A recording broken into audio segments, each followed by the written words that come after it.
Maria, you're good to start.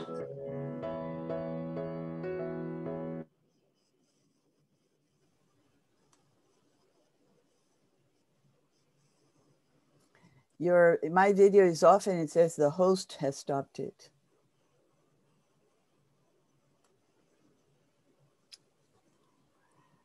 Okay. Go ahead, please. Okay. Good morning, afternoon, evening to all our friends, colleagues, partners all around the world, from Ukraine to El Salvador. My name is Maria Fornella Oninger, and I'm co-chair with Monica Jahangir of the NGO Committee on Social Development. We want to welcome you on behalf of our committee to the closing session of the Civil Society Forum, which is the culmination of a wonderful week of interactive panels, videos, polls, and exchanges with member states. All that reflects the continued advocacy of our work on behalf of social inclusion for all. Our 3 interactive panels featuring expert speakers from government, the industry, and grassroots organizations were structured around the main asks of civil society on the priority theme of this 59th session, as articulated by our Civil Society Declaration, which is still online and can still be signed. It has been signed so far by over 650 individuals and organizations, and you can find it in our website. I think the link is being posted right now in the chat box in English, Spanish, and French. We thank the 3 moderators who manage such a rich discussion in every session, and they will shortly share with the audience the main takeaways for each panel. Our NGOs committee main mission is to raise awareness and bring our input to member states of social development in general and the specific work of the Commission on the priority theme as it continues its follow-up and implementation of the Copenhagen Declaration and Program of Action with its 3 main principles of poverty eradication, full employment, and social inclusion. This 59th session of the Commission has indeed been an excellent example of multilateralism at work, with member states working together, working hard on negotiations that resulted in the passing of a draft resolution of the priority theme by consensus. So we are very happy about that, and we thank our partners, member states, for that. Under the leadership of Ambassador of Argentina, Maria del Carmen Squef, this has been a great example of what Secretary General Guterres calls networked multilateralism, with the input from shareholders. The voices of civil society were given special space on Monday, Wednesday, and this afternoon during the high-level panels. And we are very thankful for that. And we think that this should continue, this partnership should continue. We also want to thank, of course, the Bureau in general and UNDESA for their continued support and for joining us in our morning briefings to share updates and highlights of the session and to share with us also the new theme for next year's 60th session of the Commission. To continue, we will watch a video bringing to stage the voices of the grassroots as testimonies of how digital technology changes our lives every day, helping us connect the local to the global, which is the very heart of our work.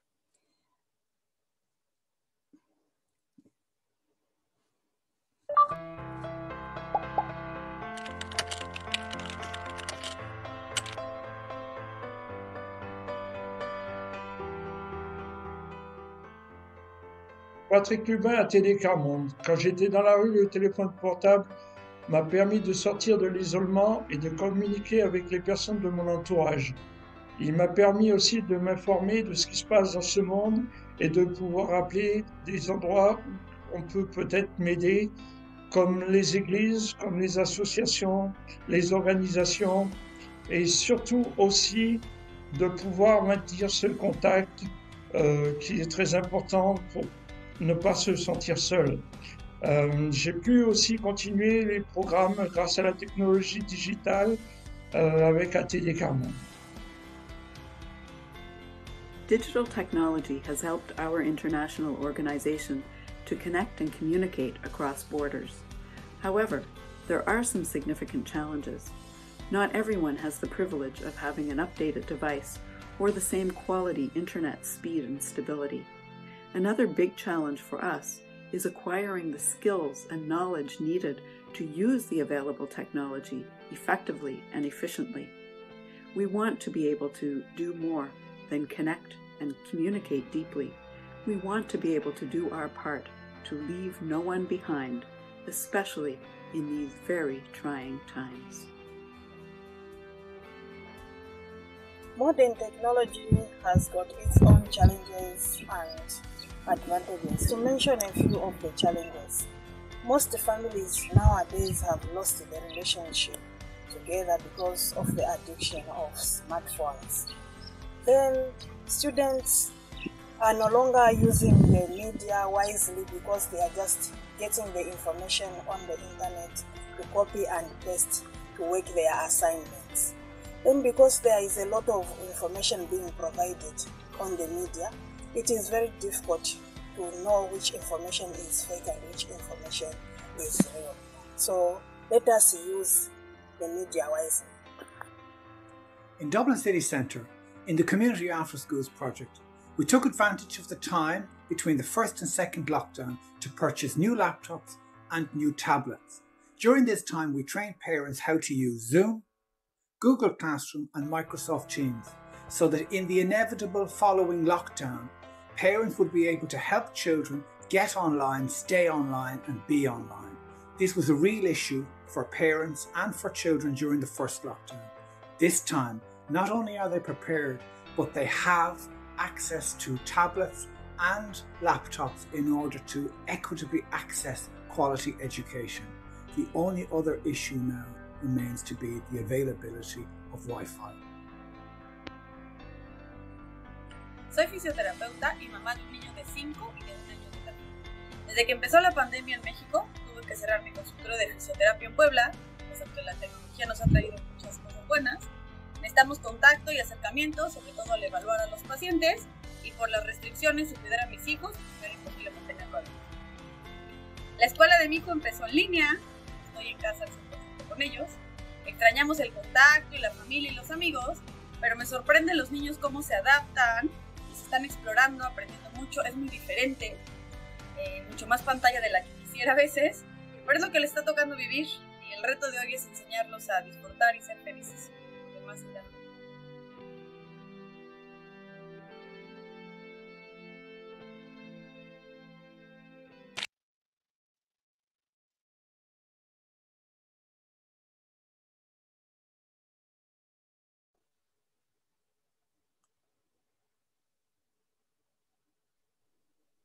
Maria, you can come back on stage. Thank you. Yes, please turn on my video because it's not allowing me to do so.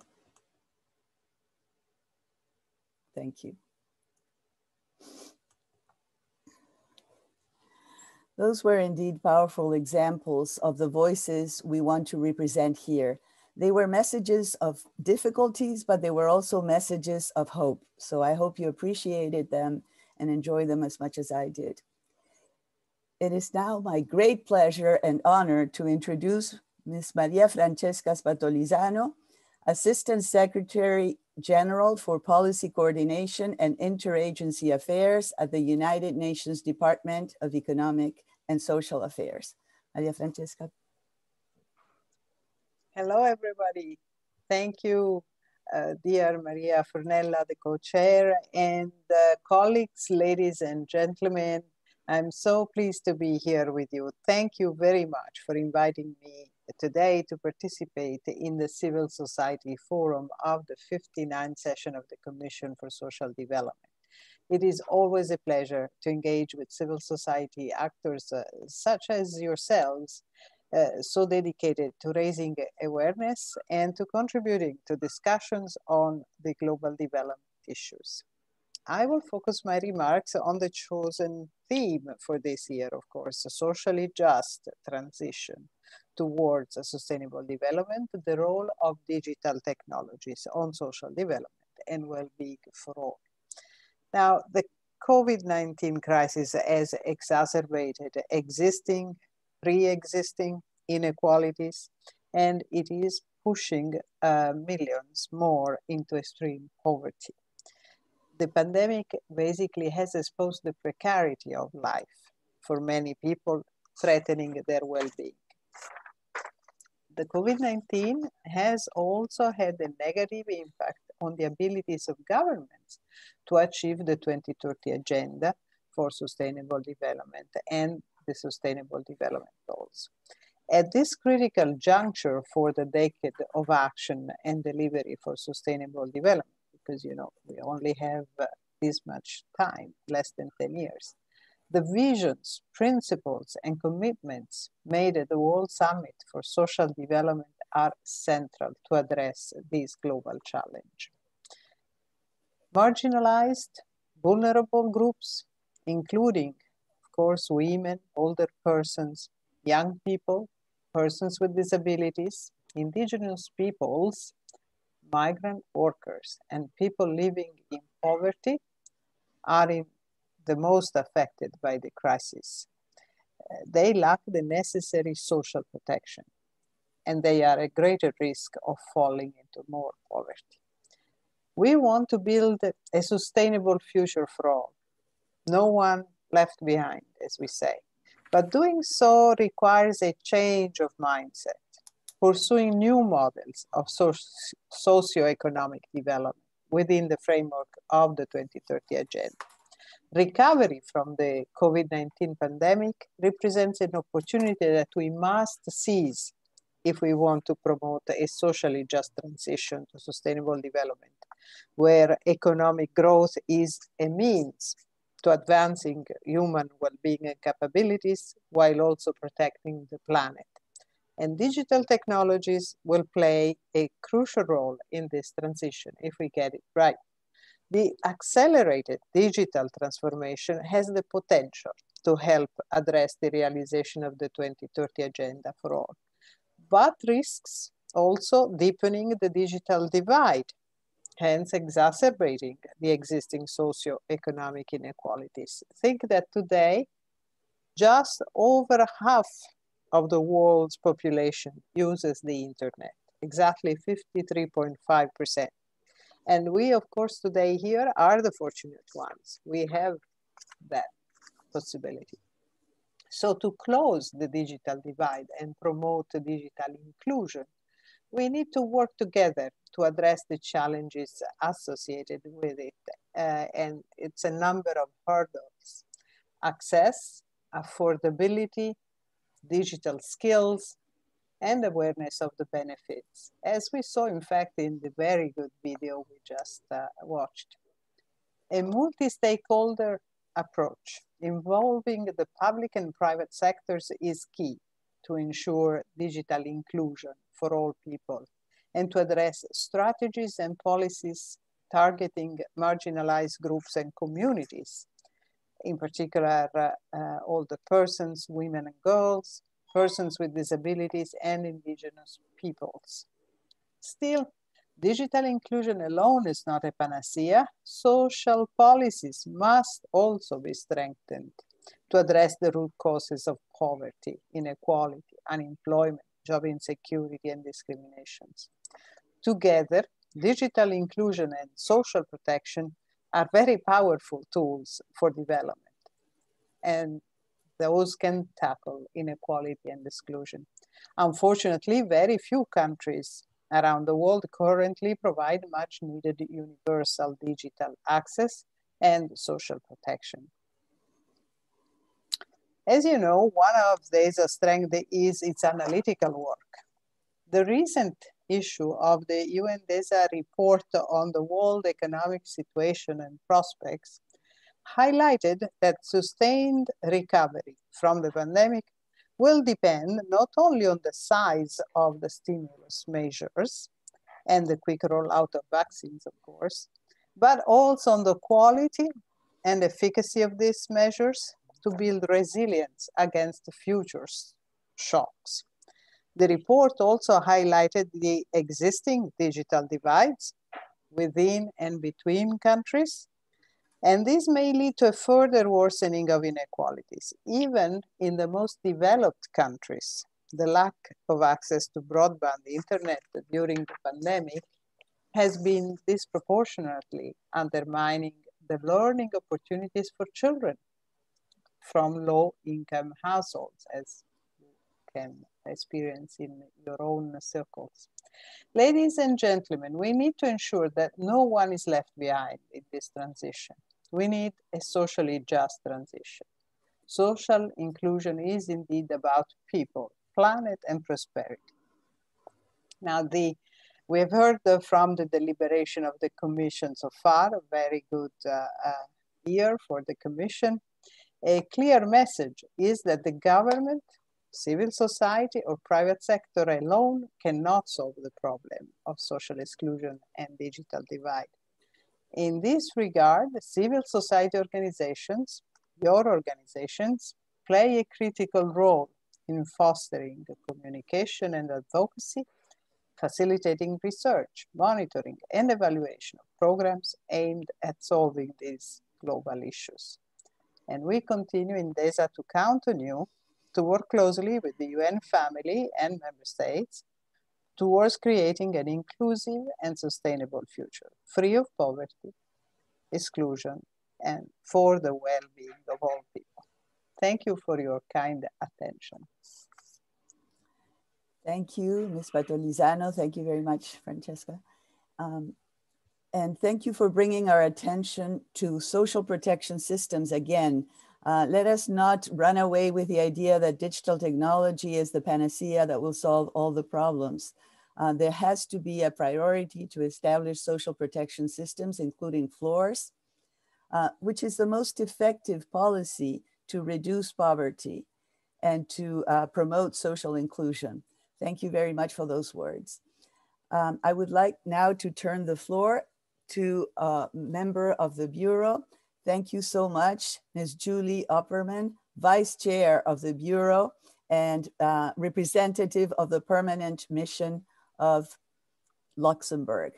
Julie, welcome. Thank you for being here. Thank you very much, distinguished colleagues. Good morning to you all. I would like to start by thanking the NGO Committee on Social Development for their support and contribution to the Commission for Social Development and for giving me the opportunity today to address you in my capacity as Vice Chair of the 59th session of the Commission. I would also like to thank the numerous civil society actors who join this forum each year to support the work of the Commission. I truly do appreciate your strong commitment to work together with the Bureau and member states in addressing many of the global challenges that we face today. The Commission for Social Development has always been a space for close collaboration between member states and civil society, and this year is no different. Despite the challenges that came with holding this year's Commission and Civil Society Forum virtually, the Bureau recognizes and appreciates the work and efforts of the NGO Committee on Social Development to bring the voices and recommendations from the grassroots level to the work of the Commission by way of the Civil Society Declaration, the 3 thematic panels that were hosted this week, as well as the dozens of videos from individuals and communities all around the world that were shared during those panels. The 2030 Agenda for Sustainable Development contains, of course, a comprehensive and universal set of goals with the eradication of poverty at its very core. And in adopting the agenda, member states pledged to leave no one behind, of course, but also to endeavor to reach the furthest behind first. And implementing that commitment requires pursuing a socially just transition that is both human rights-based and people-centered, grounded in the principle of social justice, while also addressing the interlinkages between social, economic, and environmental objectives in a balanced and integrated manner. Now, the pandemic is posing unprecedented challenges to social development and the well-being of people worldwide, deepening poverty, and further entrenching pre-existing inequalities with the poorest and the most vulnerable hit the hardest. The pandemic is also likely to reverse decades of progress in social development and leaving more people behind. And this makes working together across regions, generations, but also stakeholders all the more crucial. As was already mentioned, this year the Commission, which serves as the main UN forum for global dialogue on social development issues, is focusing on socially just transition towards sustainable development, the role of digital technologies on social development, and the well-being of all. And the current pandemic is predicted to accelerate digital transformation, which is why this year's theme is so important. Digital technologies have an immense potential to help achieve all three core objectives of social development.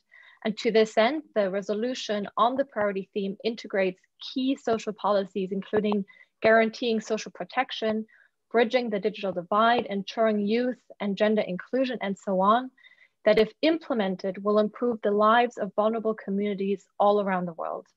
So we need to invest in social protection, which has proven to be one of the most effective policy instruments to reduce inequality and poverty, while at the same time promoting inclusive growth and building resilience in individuals and in households. And digital technologies play a key part in this equation by offering new opportunities to advance social development and the well-being for all. Yet they also have given rise to new risks. The digital divide, as was said, risks to further deepen existing socioeconomic inequalities, as well as introduce new ones. And I think that the Civil Society Declaration puts this very pointedly, and I quote, "The development and integration of technology into our daily lives must be paired with inclusive policies, adequate financing, good governance, and the respect for human rights and for human dignity. The many benefits of digital technology cannot distract us from its most pernicious effects on social equality, justice, and fundamental rights. And that is why we need to close the digital divide and promote digital inclusion for all people, including people living in vulnerable situations." I mean, recovery from this pandemic should be seen as a window of opportunity to promote a socially just transition to sustainable development for all. But neither of us can do this alone. Multilateralism matters, and we know that a strong civil society sector plays a key role in advancing social progress. It is only by working together as partners that we can enable a socially just and inclusive transition to sustainable development that is planet sensitive and in full respect of human rights for all. Thank you very much for your kind attention today.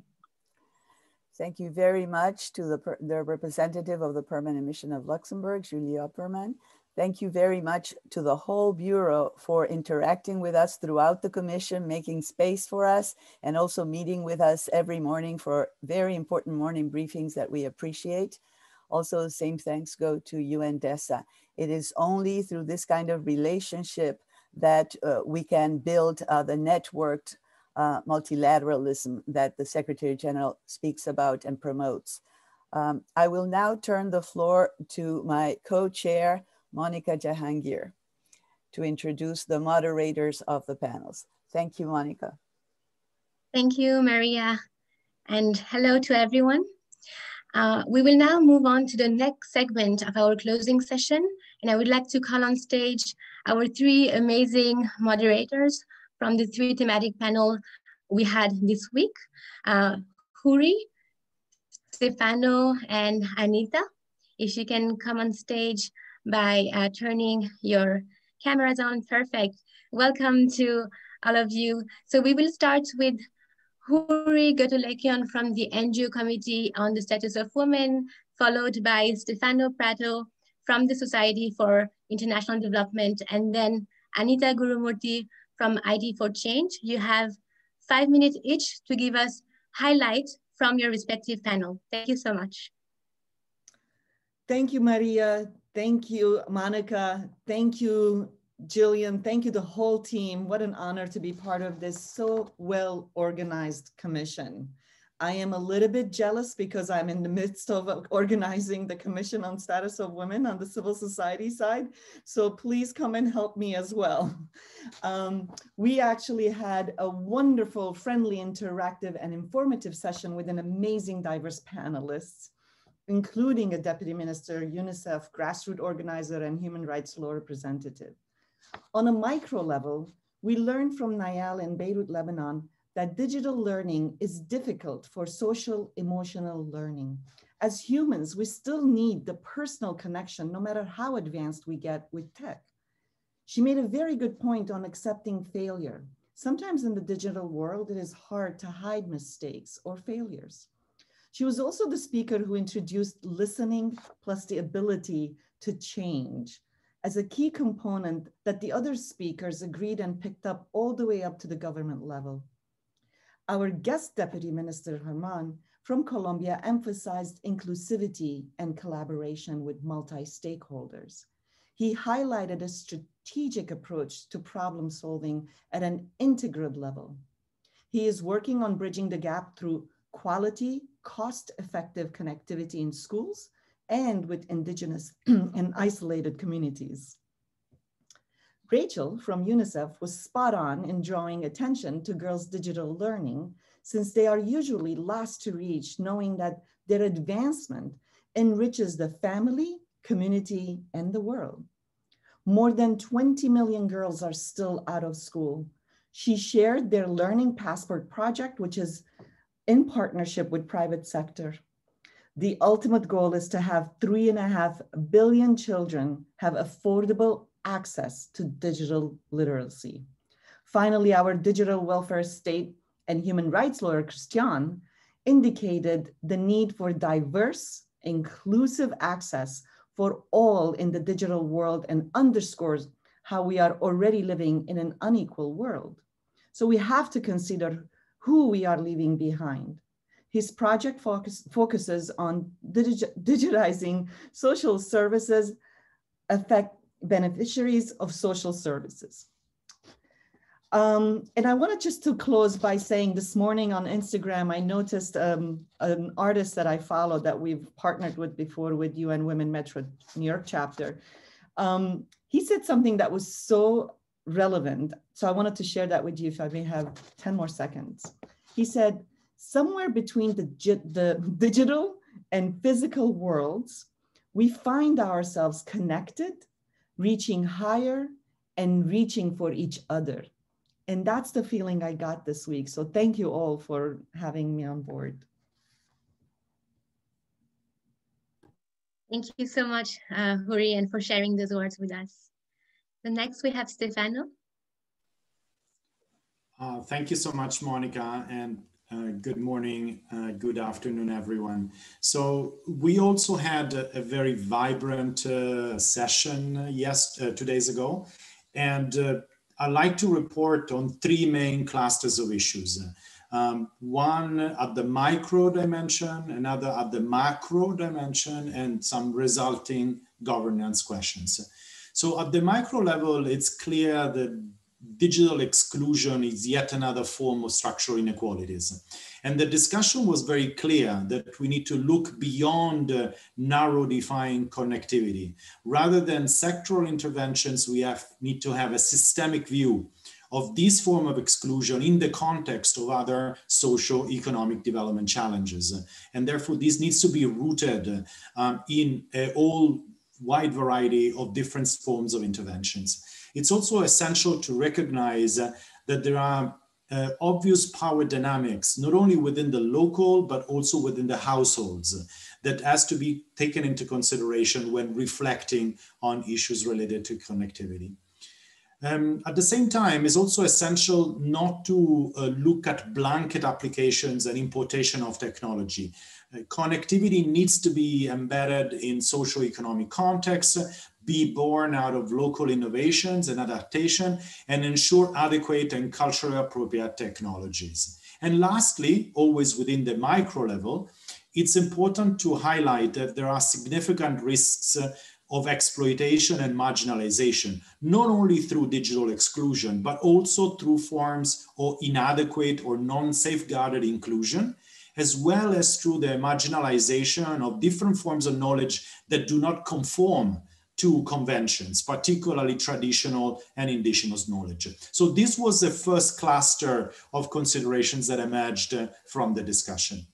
But the second cluster is equally important, looking at the macro level, because sometimes focusing at the micro makes us blind to macro dynamics and power asymmetries. It's essential to recognize that inequalities within countries continues to be trapped by inequalities between countries. And the digital divides, not only between social groups and individuals, but rather within North and South or between different countries, continue to be part and parcel of the current political and economic architecture. They are part of the current global division of labor. And in fact, digitalization and financialization are the critical drivers of the current form of hyperglobalization and contribute to the continued reduction of the fiscal space of the same governments to whom we appeal in order to bridge that digital divide, including through forces that tend to undermine public services and privatization. So it's essential to look at the interplay between the micro and the macro level, rather than only be trapped by the individual connectivity issue, particularly if narrowly framed. And this, of course, immediately takes to the last cluster of issues which were discussed by the groups, the power asymmetries, particularly with respect to the role of technology giants, that blanket top-down connectivity will only make bigger and more complex to tackle. And in fact, the third set of discussions in the group was related to governance. And this is where it's essential to really embrace the need for a new paradigm of technology justice and of technology governance. And this is where there are some challenges with the multi-stakeholderism approach that somehow dominates current policy discussion.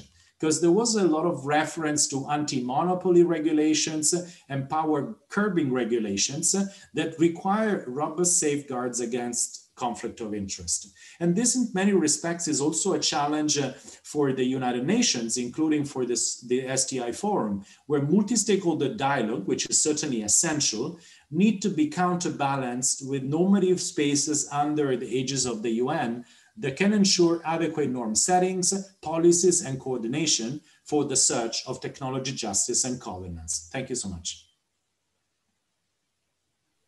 Thank you so much, Stefano, for reminding us of the importance of keeping in mind power dynamics at different levels, from the household to the national to the North and South global levels. And you made a perfect transition for Anita, whose panel was on governance. Anita, you have the floor. Thank you very much. Greetings to all. Yesterday, I had the privilege of moderating the panel on digital technologies and good governance. And there was a very rich and insightful dialogue with a distinguished panel, including representation from government, civil society, and private sector. So I will go with 4 clusters and 4 key messages. Firstly, successful transition to digital governance systems is not achieved through mandatory fiats or digital by diktat.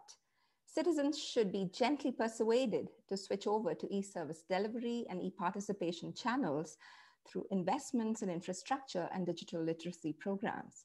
For groups that have historically been excluded from access to connectivity and technologies, such as rural populations or older women, hybrid methods and face-to-face channels must continue to be available. Secondly, proactive disclosure about service delivery budgets and policy decisions should become integral to the work culture of government agencies. The digital opportunity to disseminate information in catchy and visual graphic formats that are accessible should be leveraged. Digitalization of workflows can strengthen transparency through an immutable transactions record. Thirdly, digital systems need to adopt the principle of co-design to ensure that people's needs rather than bureaucratic convenience is prioritized. Techno-design choices affect trust. For instance, open standards for algorithms to facilitate public scrutiny and tools such as personal data monitors that enable citizens to track how their data is being accessed and used by government functionaries goes a long way. Finally, as digital infrastructure becomes the foundational infrastructure of governance, the democratic governance of internet, data, and AI technologies becomes critical. Data and AI technologies used in digital service delivery must comply with international human rights standards. In the opinion poll that was administered to the participants, it turned out that nearly 60% of participants yesterday believed in stronger government regulation to curtail the digital power of multinational corporations. Rules to prevent capture of public infrastructures of governance by powerful corporate players are therefore critical. The idea of a global digital ombudsman mooted in the Civil Society Declaration to protect citizen freedoms and rights is therefore an important agenda for the immediate future. So 4 messages: design for inclusion so that no one is left behind, design for transparency and accountability, design to enhance trust in government, and fourthly and finally, ensure that the governance of digital and data technologies is embedded in human rights, public interest, and inclusive citizenship, and a global, international, multilateral framework to safeguard citizen rights. Thank you very much. Thank you so much, Anita. That was excellent, clear, and concise. I would like to thank again the 3 of you, because I think what we did here throughout the forum was also a collaboration between us, the different NGOs and civil society groups. Huri, you represent the NGO committee on CSW, on the status of women, and it's a very strong NGO committee with hundreds and thousands of organizations working on gender justice. Stefano, you are associated with the HLPF, the High Level Political Forum mechanism, and other financing for development civil society mechanism groups. And Anita, you are at the intersection of policy, academia, and activism. So all of us being together here is also a proof of active partnership between different civil society groups. And we hope that our civil society forum is just one step towards that direction. So thank you to the 3 of you for those excellent recaps. We will now take a poll. As you know, we like to be interactive in our civil society forum. So you have a poll coming up on your screen now. I will read the question. Beside access and affordability, what are the main barriers you think are preventing many people from actively engaging in digital technology? First option is cultural barriers. Second is geographic isolation. Third is lack of interest. Fourth is breach of privacy. So we will give you a few seconds to vote and to let us know what you think is an important barrier for not engaging with digital technology, besides, of course, access and affordability.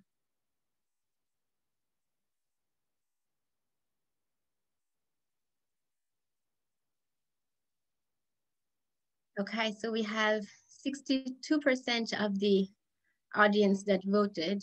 We have over 200 attendees in the room. So let's go just up to 75%, and then we can close the poll.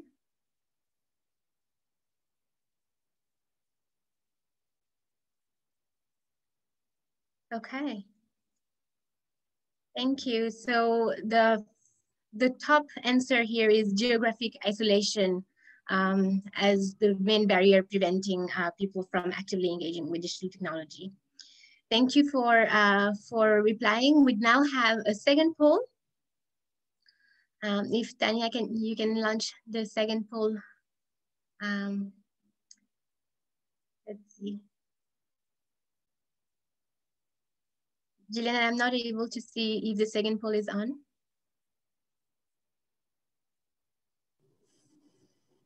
It is. Okay.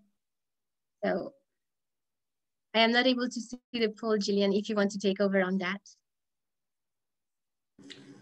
So the question on the second poll is, which of the following improvements would best facilitate your daily interactions with digital technology? Do you think it would be better designed platforms? Do you think better mobile banking apps would help? Would ethical social media get more people engaged? Or would more transparent digital public services help with improvements to facilitate your daily interaction with technology? We're at about 50% of voting. We'll give it a few more minutes.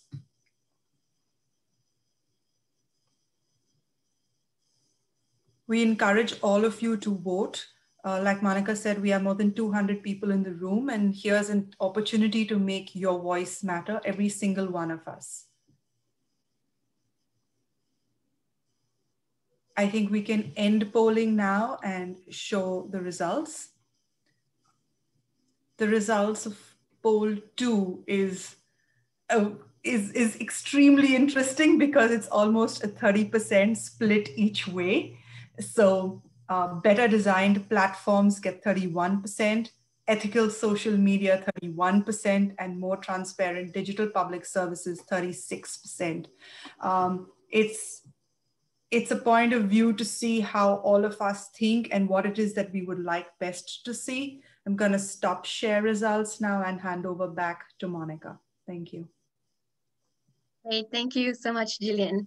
So with that, we will move on to our next speaker. And I would like to call on stage Mr. Michael Browning, Director of the Frederick Ebert Foundation. Michael, if you can turn on your camera, perfect. Welcome, Michael. Thank you so much for joining us. FES has been a key partner for the Civil Society Forum for many, many years now, and we are delighted and very proud of our strong partnership. So thank you so much, and the floor is yours. Thank you, Monica. Yes, I'm so pleased to speak at this closing session of the 2021 Civil Society Forum. And of course, I'd like to start by offering a heartfelt thank you to you, to all the participants from around the world, to the speakers, but of course also to all the volunteers who have sort of made this event possible, not only on the virtual stage, but also behind the scenes, and they've done a great job. So thank you so much. And yes, as you said, it's been our privilege as the think tank of the German Social Democratic Party to cooperate with civil society from around the world on making this year's forum a success. And it's really my pleasure to be here today because we've had such a long-standing history of engagement with the Commission and of course with the Civil Society Forum. I think our cooperation started right in 1995 and we've had the pleasure to support this forum every year since. Now, thinking about this tradition, one might be tempted to think that this year is basically the same as all the years before. And of course, we all know very well that nothing could be further from the truth. This is a very special year. I think that all the discussions in the last couple of days throughout this week have really made this abundantly clear. And I've been following the debates with great interest because the events that have unfolded since the beginning of the pandemic have made it so clear that what we need to get out of this predicament is more global coordination and more global cooperation. And what struck me while I was listening to the inputs from around the world is that social justice is not only our objective, but it also has to be our path to reach this objective. And to me, what the pandemic has done in the last months is really to highlight this. And COVID has reminded us, sitting here behind our computer screens from around the world as we speak today, that good governance of digital technology is key not only for inclusive development, but also for social justice. And if I'm allowed to take a bit of a historical perspective here, speaking as a social democrat, I'm convinced of one thing. I'm convinced that the Copenhagen principles embraced in Denmark all those years ago today resonate more than ever. And what is particularly crucial to me in year 2 of this pandemic is this very idea of people-centered solutions. And this cannot and must not be simple rhetoric. The commitment to focus on people is so essential because, despite all this eagerness to build back better and also despite this tangible intellectual excitement in certain corners to use this crisis as an opportunity, I'm afraid that we shouldn't forget one thing. We shouldn't forget that for most people in most places, for most of the time, the pandemic really hasn't been such a time of opportunity, but it has been a time of misfortune, of calamity, and of distress. And in this context, and this perhaps, or I hope it doesn't sound like a sophistic side note, but I'm increasingly skeptical with political slogans that continuously proclaim that the world is sort of in a war against the pandemic, a war against this virus, because to me, this sort of both oversimplifies and misrepresents the true nature of the threat that we are dealing with. And it puts us into a collective mindset that is really highly unproductive, because this mental framework of war means that we think in categories of black and white, and we see enemies where we should see partners, and we treat equality, be it digital or be it otherwise, as an afterthought on the path to victory. And to change this, it's really up to us. It's up to the international community, to governments, to civil society, to do everything we can to come together and to turn this moment in history into a moment of cooperation and not into a moment of confrontation. And you know, for this, we need a truly responsive international multilateral system that does not serve the interest of the few, but serves the interest of the many and the interest of people everywhere. And with this, I would like to once again thank you all for making this a fascinating week of debate.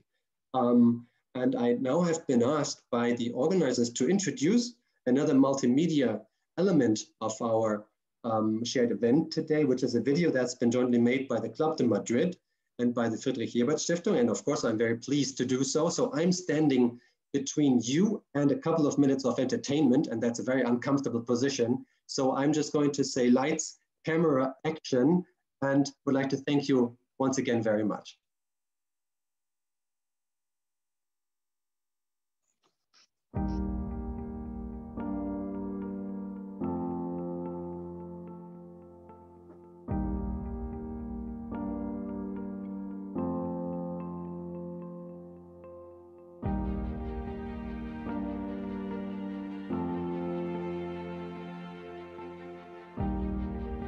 COVID-19 has cast a dark light on the global gap in social justice. It has evidenced inequalities and exclusion and hit the most vulnerable among us hardest.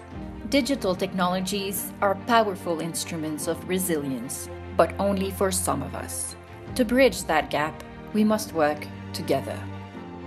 Last October, Club de Madrid convened a global policy dialogue on multilateralism that delivers.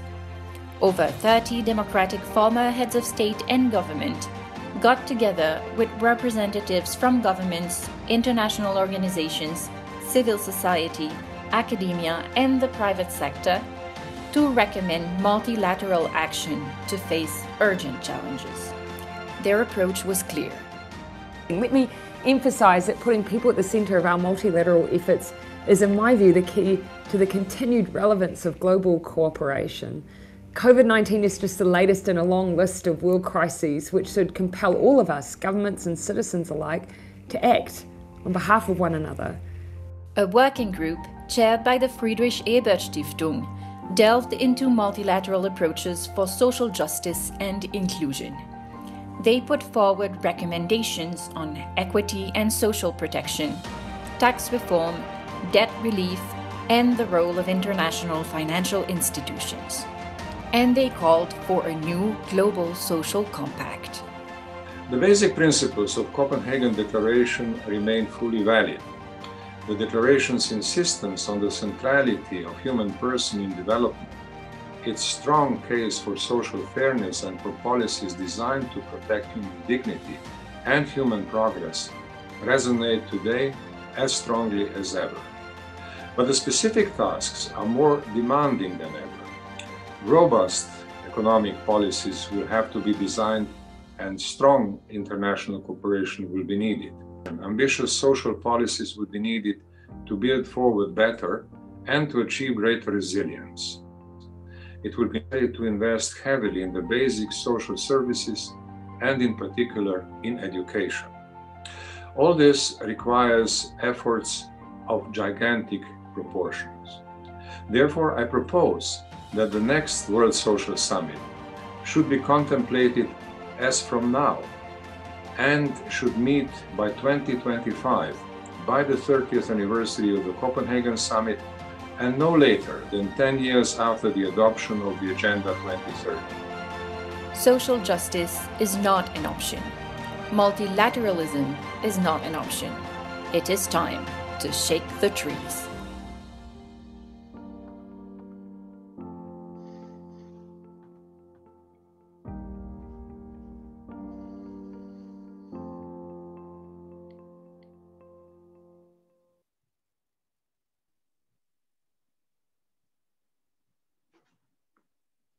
Excellent. Thank you so much to FES and Club de Madrid for this very inspiring video calling for a new World Social Summit. We will now move on to our keynote speaker of the day, and I am very honored and pleased to introduce to you Mr. Benga Sezan. Benga, if you can turn on your camera, perfect. So Benga is the Executive Director of Paradigm Initiative, a Pan-African social enterprise working on digital inclusion and digital rights through its offices in Cameroon, Ghana, Kenya, Nigeria, Tanzania, Zambia, and Zimbabwe. He is also a non-resident fellow at the Digital Civil Society Lab at Stanford University. And prior to starting Paradigm Initiative, he led the Lagos Digital Village, a joint project of Junior Achievement of Nigeria, Microsoft, and Lagos State Government. Benga is a Schwab Foundation Social Entrepreneur of the Year and a former member of the United Nations Committee of E-Leaders on Youth and ICT. He is a Cyber Stewards Fellow, a Crans Montana Forum Fellow, Archbishop Desmond Tutu Leadership Fellow, an Ashoka Fellow, a Commons Future Fellow, and a Cordis Fellow.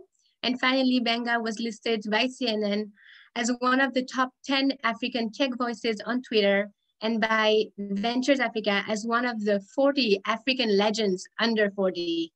So Benga, we are very excited and very pleased to have you with us. You are our keynote speaker, so you will have 15 minutes. The floor is yours. Thank you. Thank you, Monica, and thank you, everyone. Thank you for having me. So it's interesting that we're talking a lot about 2020 as a year where we saw a lot happen in the digital space. But let me rewind to about 12 years and 2 months ago, when someone asked me a question. I was just busy minding my business, attending an internet governance forum meeting somewhere. I don't remember, I think it was in Greece that year. And there was this experiment about what do you think about the future?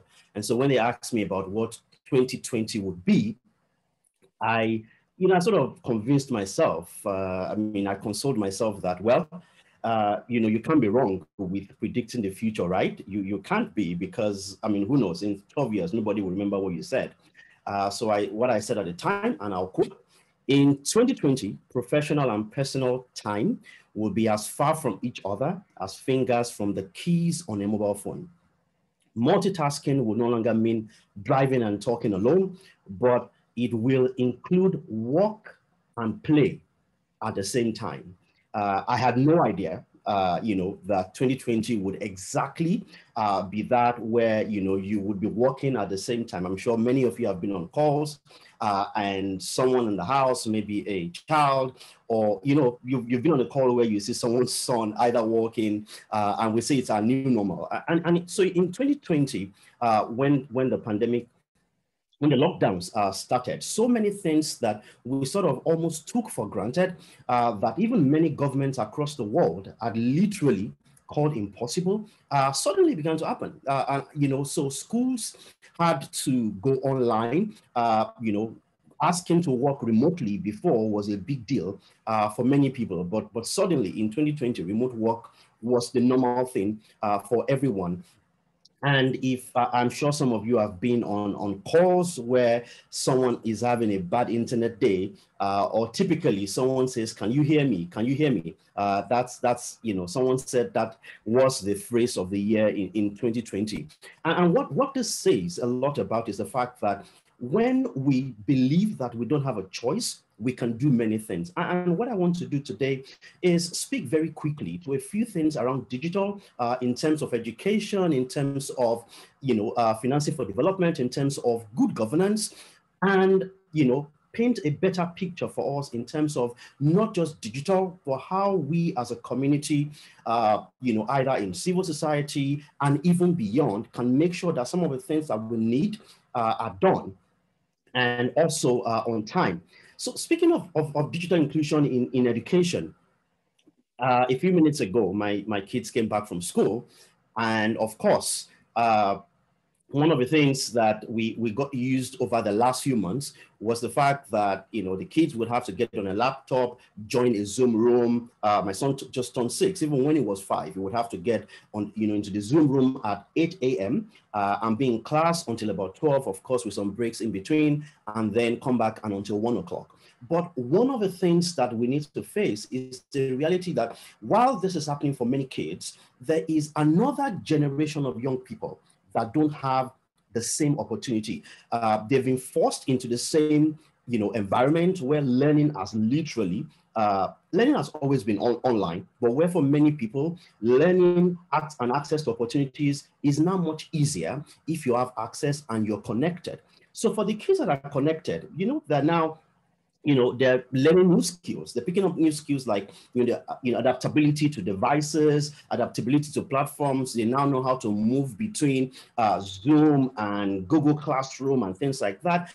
But beyond all that, they're picking up, skills like independence.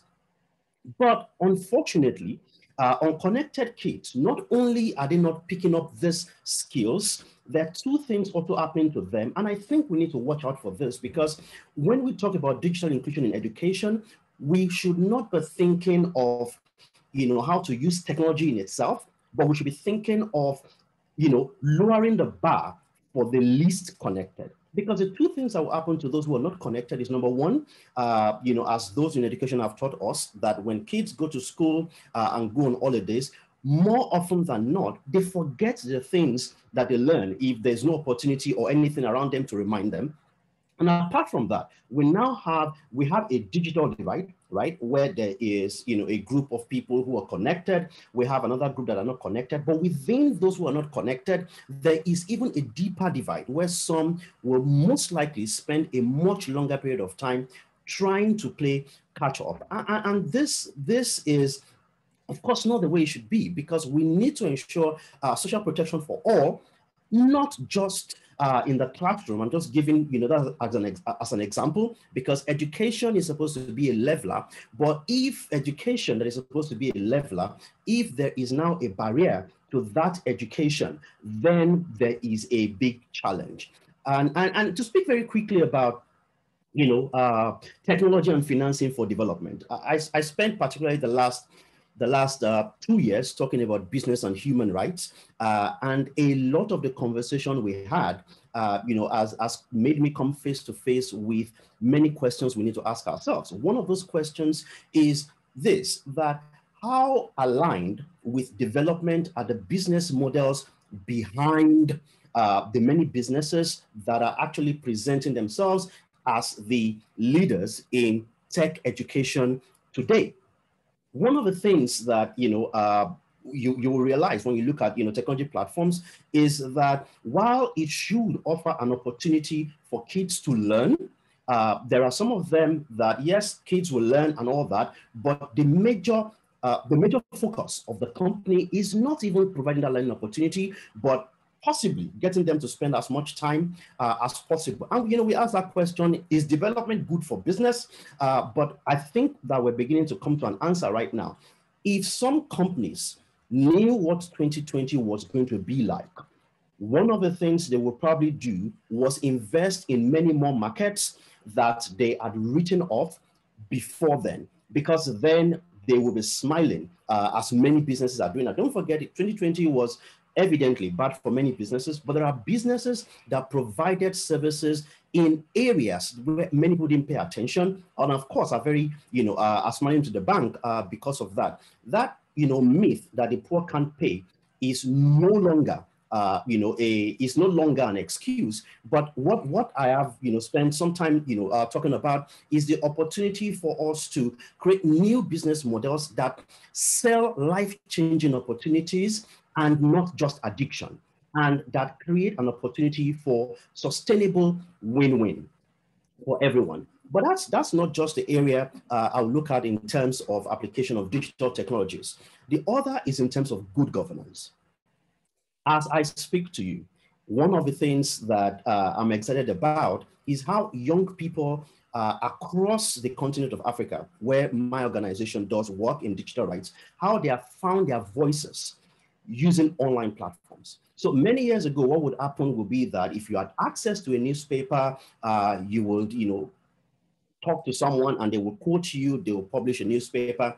And of course, if the newspaper was critical of your government, then either that newspaper is seized and it's not allowed to show up on the stalls, or there is an alternative view that is a lot more popular than yours.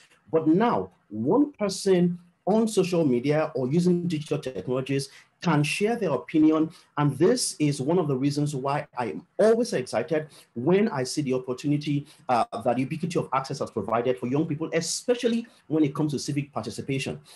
You can speak out about the quality of governance, not only as the opportunity for what they call acquired sophistication. You see what's possible in other places. Because one of the things about governance, one of the things that we know about places where there is almost no good governance is that such governments take advantage of the fact that they can, close the doors of information to their, citizens and give them the impression that you need to appreciate what you're getting.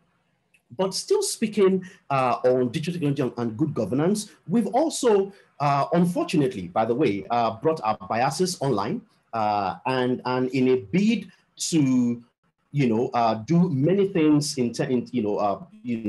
we were having this conversation with one of the platforms, and one of the leaders said something like, well, what we do is that when someone is trying to get additional information about something on this platform, we lead them through algorithms to information that they will want to hear. And one of the problems with that is that if we're not careful and see technology in itself as the solution, we're going to end up in a scenario where the most popular and the most connected are the ones that shape the norms in society. And I think that this is one area where we do not want to go to.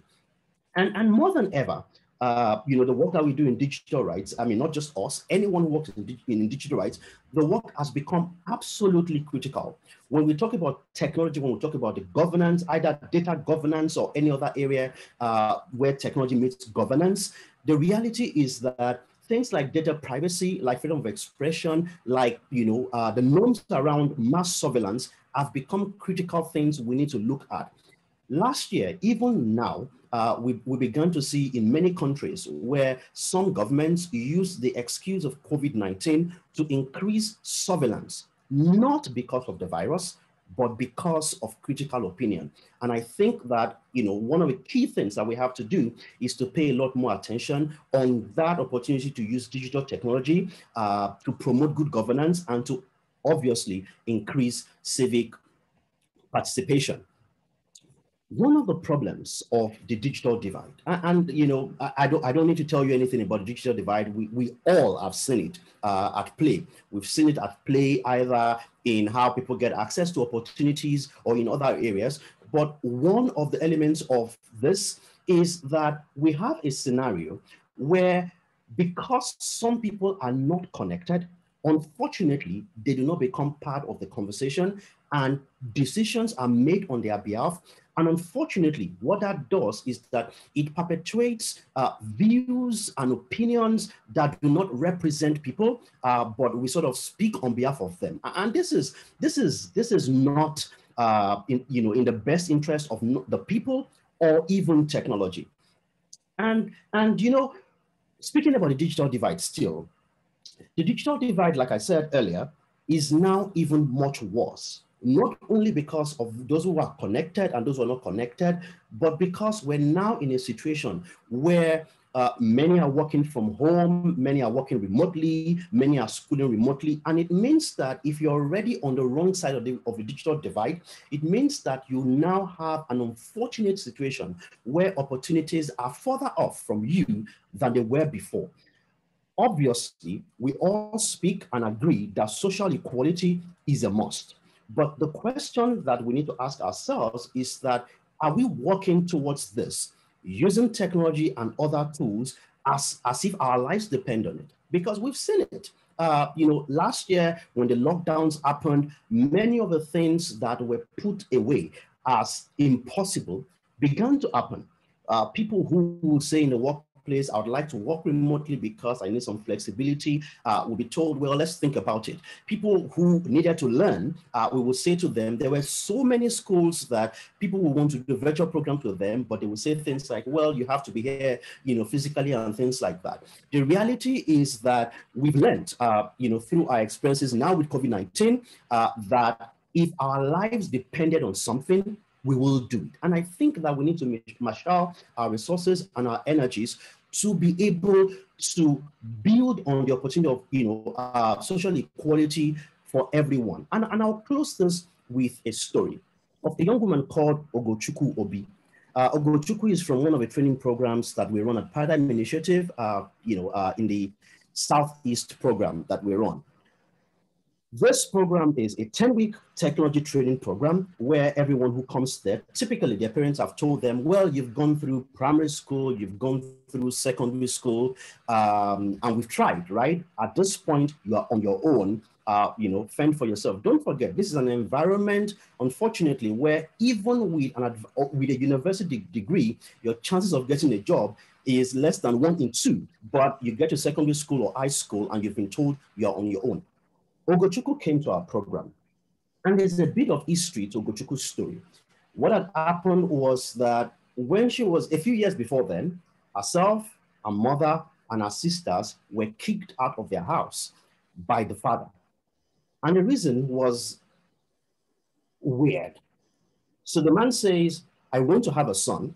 This woman who is my wife has not been able to give me a son. She has given me female children. Now, already you can see where that is going. So he said, you know what, you're women, you're not as valuable as men, please leave. Of course he made a mistake, but the question is, what would have happened to Ogochukwu? Ogochukwu came to the training. 10 weeks later, she learned how to use the computer. She learned about digital opportunities. She learned about how to navigate in the online environment.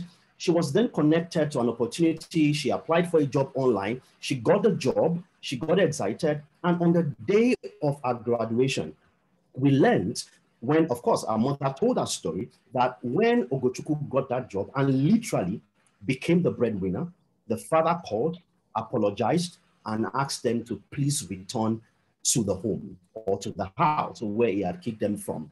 And this is one of the things that we've seen that can happen with digital opportunities as enablers. But we're now in a situation where not only do we have a digital divide, but also within the digital divide, we're having more divides. Technology alone is not the solution, obviously, but when young people in disconnected areas, 40% in the bottom of the pyramid do not have opportunities if they don't get connected to not just technology, but of course, mentors who look like them, who they can see and say, I can become like this, then we're keeping them away from the social equality that we can achieve as a people. And like I said earlier, social equality is not just a pie in the sky. Social equality will lead to many opportunities, not only for those young people, but also for us. Because if social equality is achieved and we get closer to it, then many of the problems we face today, which includes things that we obviously know is a reaction of people who feel denied opportunities and think that there are certain people that have blocked them from those opportunities, and we don't obviously like their reaction. So I thank you for the opportunity for inviting me, for the opportunity to speak about this today.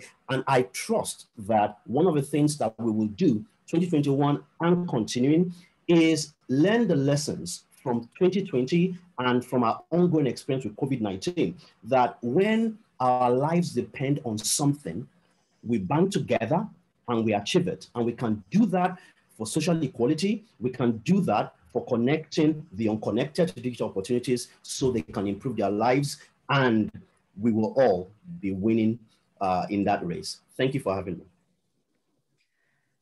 Benga, thank you so much. You're a really tough act to follow.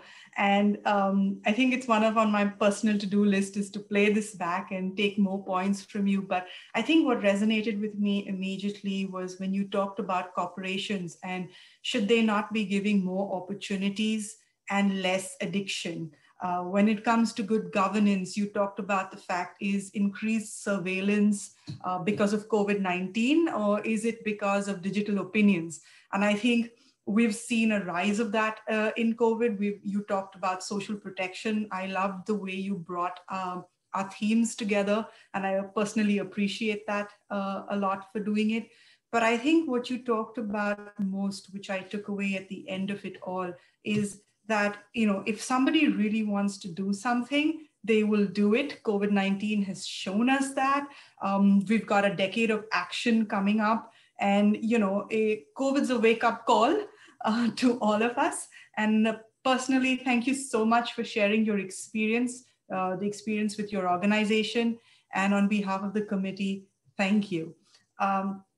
To everyone else in the room, I'm not sure if you're as enthused as I am by Benga's presentation, but we're going to run a poll largely on the conversation that he's had so that you have an opportunity to make your voice heard. So if I'm just going to ask Tanya to load the next one. Thank you. So the theme for next year's Civil Society Forum is Inclusive and Resilient Recovery from COVID-19, enabling sustainable livelihoods, well-being, and dignity. We'd like to hear your opinion on where you think we as a committee should focus on, where we should move our advocacy and which points, and I ask you the opportunity to vote.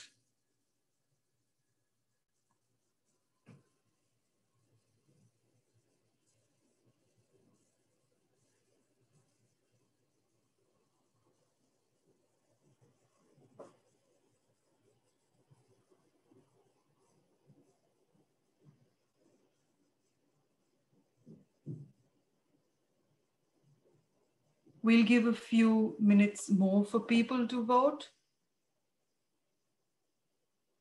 We'd like to have at least 75% of the audience having shared their opinion.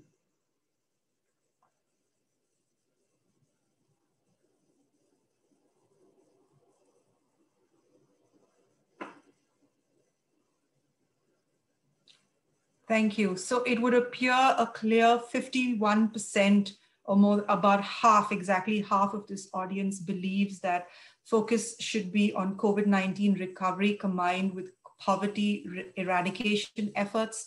And we have a split on the other two responses. I'm gonna ask for the next poll to be launched.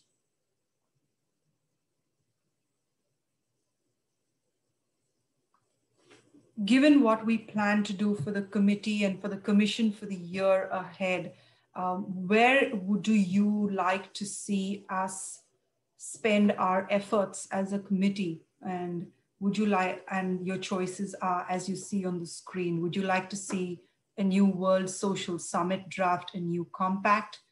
Would you like to continue to have work on digital technology and the link with social development? Would you like focus on UN reforms, including the expanding role of civil society?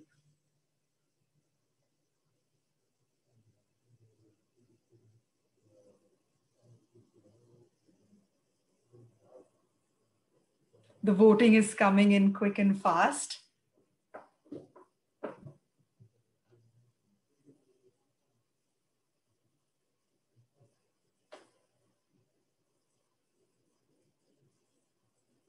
This is an opportunity to make your voice heard, so please do go ahead and vote. I'm gonna ask that we stop voting now and stop polling. So here are the results. It would seem 47% of this audience would like us to focus on advocacy on UN reforms, including the expanded role of civil society. We hear you, we take back your feedback, and thank you for helping us in forward thinking. And with that, I would like to thank Michael especially, because the call for the new social summit coupled with Benga's call to action has given us time to think about where we want to go forward. With your weigh in on the opinion, I think we have a clear strategy of where we would like to go. If you would like to join this committee, you're more than welcome to go onto our website, download the form and submit your application. I would like to thank all of you who participated. This year, our tiny committee of 35 members brought forth 72 videos of global voices from the grassroots. We met with a third of all member states following the commission. This week alone, we have virtually hosted 5 civil society sessions with over 1,200 people from across the globe joining. We have engaged over 45,000 people on our social media platforms, but most importantly, our civil society declaration with its 10 asks to the member states have been supported by over 650 organizations and individuals from across the globe. As we close this year's Civil Society Forum, we would like to thank our Bureau members, Luxembourg, Julie, who's in the room, our other members of the Bureau, Argentina, Qatar, the Ivory Coast, and Bulgaria, the Assistant Undersecretary General, who you heard at the start, Maria Francesca. We're extremely grateful to her for being here. Your energy, interest, openness to connect with us has been a pleasure. We look forward to working with you in the year ahead. This week would not have been possible without the excellent stewardship of our moderators, Huri, Stefano, and Anita. If you missed any of our sessions this week, hopefully the summaries earlier today gave you a sense of the energy and advocacy in the room. But if not, you can see the recordings of all sessions which are uploaded on UN Web TV. To the team of FES, Michael, Sarah, Leonard, we are ever grateful for your continued financial support to the committee and its work. We've been partners for a very long time now. I would really not be I would be remiss if I did not tip my hat to UNDESA, to Makiko Tagashira, Amin Lamrabat, and Ms. Daniela Bass, who not only supports us all year round, but has worked tirelessly and has been extremely flexible with us in this virtual environment and making a virtual civil society forum successful. A special shout out to Amin, and I'll ask him if he can turn on his video, who I think has lost more hair thanks to Monica, Maria, and me, and the amount of Zoom links that we've circulated in the last few weeks. To our interpreters who sit in the back end, but you have helped us reach a much larger audience. Your contribution has been invaluable. We thank you. Last but not the least, our executive committee, especially the grassroots and advocacy subcommittees who stirred us through this year. I ask you to turn on your videos, please. Marianne, Despina, Dusty, Cynthia.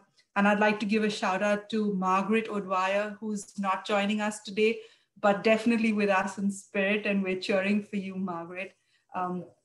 To our interns, Indira, Shreya, Aniket, if I can ask you to join us on stage as well, please.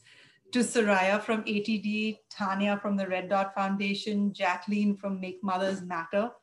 This tiny team with a steel backbone has made this entire virtual week possible. Maria, Monica, and myself are extremely thankful to each and every one of you who exemplifies the power of volunteers, who have passion, energy, and commitment second to none. Most of all, I want to thank each and every one of you who joined, shared your opinions, asked questions, and made a huge effort to network in this digital environment. Grateful and thankful. Goodbye, and wishing you a pleasant weekend ahead.